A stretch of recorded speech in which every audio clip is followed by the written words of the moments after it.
To my future employer. Hi ma'am, hi sir. My name is Norita Mayor Organista from Marigui, San Manuel, Isabela.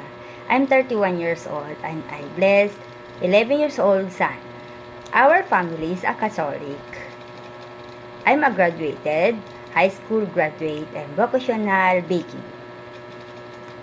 My experience in Saudi Arabia, 1 year and 10 months. 2017 to 2019. 3 members of family. I take care child and do housework and cooking, ironing, gardening, and cleaning car.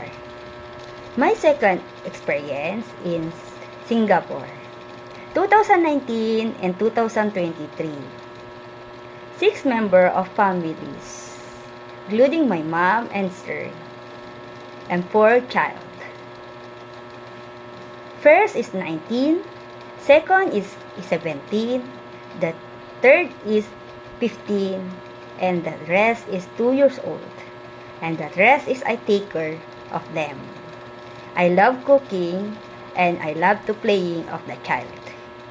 And ironing, gardening, we take care of pets and cats, and swimming pool, and do housework. Thank you, ma'am, and thank you, sir. Please choose me and finish my contract to your families, and God bless.